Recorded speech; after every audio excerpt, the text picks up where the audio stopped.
Hari ini Tuhan minta saya untuk menceritakan testimoni tentang anak saya. Saya baru memiliki anak setelah 3 tahun pernikahan. Sejak awal menikah, saya memang menunda untuk memiliki anak. Karena saat itu, saya pikir bahwa saya tidak tega untuk membawa sebuah jiwa masuk ke dalam dunia yang dalam pikiran saya saat itu sangat jahat, tidak baik. Saya itu berpikir bahwa saya tidak akan tega bahwa sebuah atau seorang jiwa masuk ke dalam dunia yang jahat ini.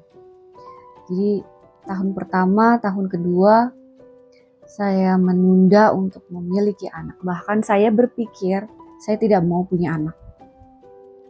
Sampai di tahun ketiga pernikahan, Tuhan berkata kepada saya bahwa segala pengetahuan, semua kebijaksanaan, dan apapun yang Tuhan izinkan saya untuk tahu, harus saya teruskan kepada generasi selanjutnya. Jadi saya harus memiliki keturunan, meskipun satu.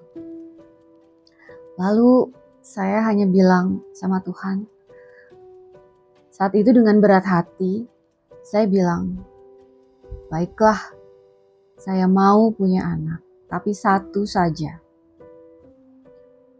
Saat itu saya belum dalam ini untuk mengenal Tuhan, but the attack was real. Iblis akan selalu berupaya menggagalkan rancangan Tuhan. Jadi setelah saya menerima untuk mau memiliki anak,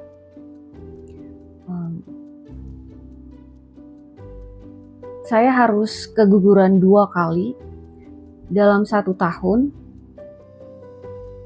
Tapi saya harus bilang bahwa Tuhan kita luar biasa. Dalam 1 tahun saya hamil 3 kali. Jadi setiap 3 bulan,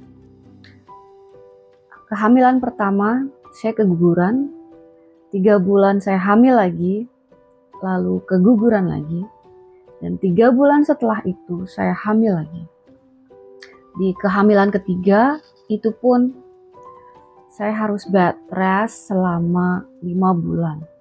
Betul-betul tidak boleh bergerak banyak, bahkan tidak boleh duduk.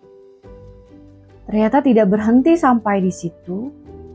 Saat usia anak saya 6 bulan, seorang hamba Tuhan diizinkan untuk dengan tidak sengaja bertemu dengan saya. Lalu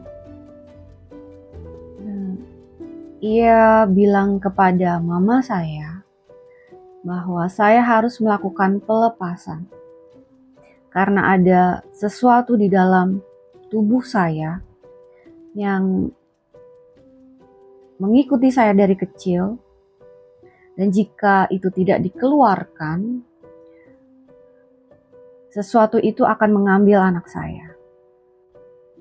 Ayat yang akan kita baca hari ini kita ambil dari Markus 10 ayat 15. Aku berkata kepadamu, sesungguhnya barang siapa tidak menyambut kerajaan Allah seperti seorang anak kecil, ia tidak akan masuk ke dalamnya. Hari ini Tuhan menyuruh saya memberikan sebuah testimoni bagaimana saya mengajarkan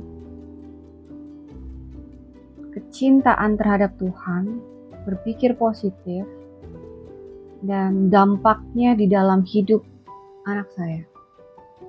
Jadi sejak ia lahir, lalu mulai bisa berkomunikasi sampai dia bisa berbicara, dan sampai sekarang saya mengajarkan untuk ucapkan hanya yang kita mau.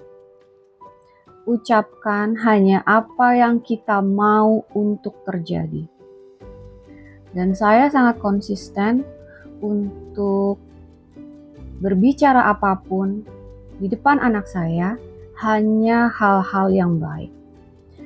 Saya tidak menggosip, saya tidak menceritakan hal-hal yang tidak baik di depan anak saya. Hal kedua yang saya ajarkan kepada anak saya adalah apapun yang kamu mau, mintalah kepada Tuhan. Not to me, your mommy, and not to your daddy. Mintalah kepada Tuhan. Bahkan untuk hal paling kecil. Seandainya kamu mau snack tertentu,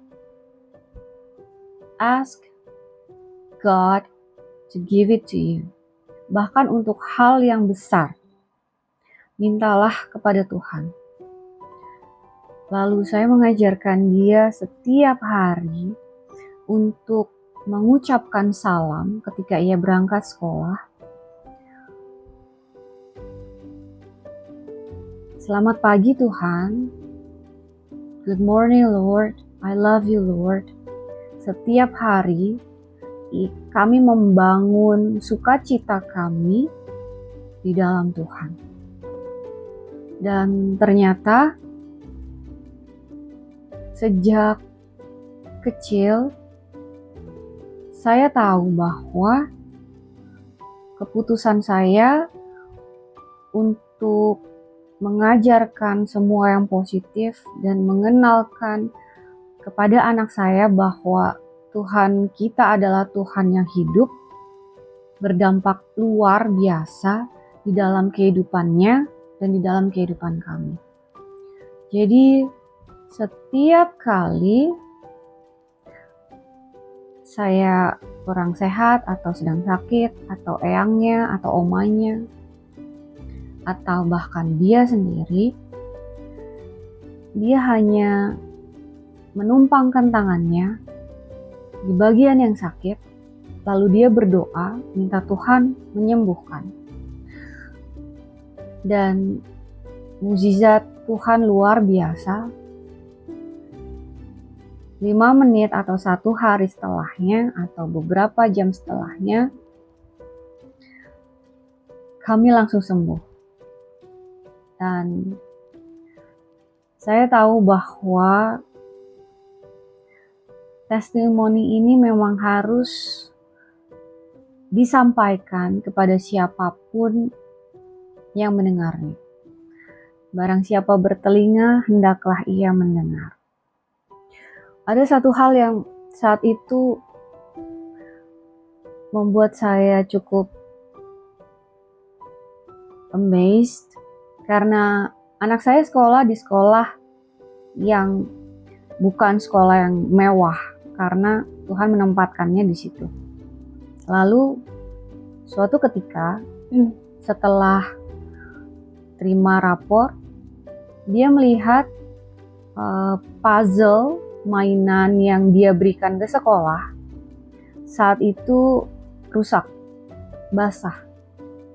Lalu guru sekolah dia bilang ke anak saya, maaf ya, mainan dari kamu kena hujan jadi basah. Tepat di saat itu dia lalu berdoa kepada Tuhan. Tuhan, bisakah kamu membangun sekolahku menjadi baru? Dan tepat setelah libur, setelah terima rapot, masuk sekolah, anak di kelasnya harus dipindahkan karena sekolahnya sedang dibangun. I was just amazed betapa Tuhan luar biasa mendengarkan doa anak saya. Hal-hal lain memang saya ajarkan untuk apapun yang kita mau, setinggi apapun itu, sebesar apapun itu, ucapkanlah kepada Tuhan. Apapun yang kamu mau, sampaikanlah kepada Tuhan. Ada satu kali, dia meminta sesuatu yang besar, sangat besar. Lalu dia terus bertanya, "Mami, kenapa Tuhan belum kasih aku itu?" Lalu saya bilang, "Baby, apapun yang kita minta, Tuhan punya hak untuk memberikannya atau tidak. Kalau Tuhan mau memberikannya, Ia akan memberikan di saat yang tepat. Bisa in 5 minutes, atau besok, atau minggu depan, atau 1 tahun lagi, atau 10 tahun lagi. Itu terserah Tuhan. Tetapi Tuhan juga punya hak untuk tidak memberikan apa yang kita mau. Karena Tuhan jauh lebih tahu sesuatu yang kita mau itu baik atau tidak untuk kita. Dan ternyata itu tidak menciutkan iman anak saya kepada Tuhannya. Sekarang ia tahu bahwa semua hal itu mungkin terjadi ketika ia meminta kepada Tuhan. Hal kecil, sekecil bagaimana kami selalu berdoa ketika ke mall. Kalau yang berada di Jakarta mungkin tahu bahwa ke mall di jam-jam yang ramai itu sangat sulit untuk mendapatkan parkir yang kita mau. Jadi setiap kali kami ke mall, si kecil akan berdoa, "God, please give us the best parking spot near the lobby." Tuhan, izinkan kami untuk bisa dapat tempat parkir di dekat pintu masuk. Dan it works all the time, selalu. Saya bersyukur bahwa Tuhan menyuruh saya untuk memberikan testimoni ini karena saya tahu ada banyak orang yang mengecilkan Tuhan, melihat Tuhannya dari kemampuan mereka sendiri, melihat Tuhannya hanya dari isi dompet mereka. Dan melalui testimoni ini, kita belajar dari seorang anak kecil yang bahkan belum masuk SD. Kita belajar bagaimana Tuhan itu sangat mendengarkan kita. Apapun yang kita butuhkan, apapun yang kita inginkan, kalau itu selaras dengan kehendak Tuhan, Tuhan pasti memberikannya. Pesan ini untuk kita semua, bahkan saya sendiri. Kalau kita seorang dewasa yang selalu memikirkan logika, possibilities, kemungkinan, kita harus mulai sadar bahwa Tuhan kita lebih besar dari apapun. Bahkan dikatakan di Alkitab bahwa bumi ini hanya seperti injakan kakinya. Tuhan begitu besar. Jadi jangan mengecilkan Tuhan kita. Ia Tuhan yang mampu, Ia Tuhan yang bahkan tidak ada kata-kata yang mampu menggambarkan betapa besarnya Tuhan kita dan betapa berkuasanya Ia. Dan dari testimoni ini pun saya mau kalau boleh saya menyarankan, ketika kamu memiliki anak, setua apapun anakmu atau sekecil apapun anakmu, semudah apapun ia, ajarkanlah hanya hal yang baik dan positif.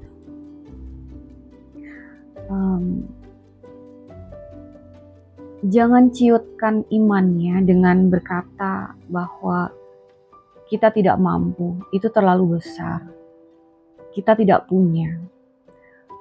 Jangan ajarkan mental miskin hanya karena ketidakmampuan kita. Ajarkan bahwa mereka punya Tuhan yang lebih besar dari apapun di dunia. Everything is possible. Semua hal mungkin terjadi dan mungkin kita dapatkan. Asalkan kita mau selaras di dalam kehendak Tuhan dan mau terus beriman dan percaya dan taat kepada Tuhan. Semoga di video yang hari ini bisa membantu menguatkan kembali iman kamu untuk terus bersandar kepada Tuhan dan meyakini dan percaya kepada Tuhan untuk menata hidup kamu, merancang hidup kamu, dan mengatur hidup kamu. Thanks for watching. God bless you.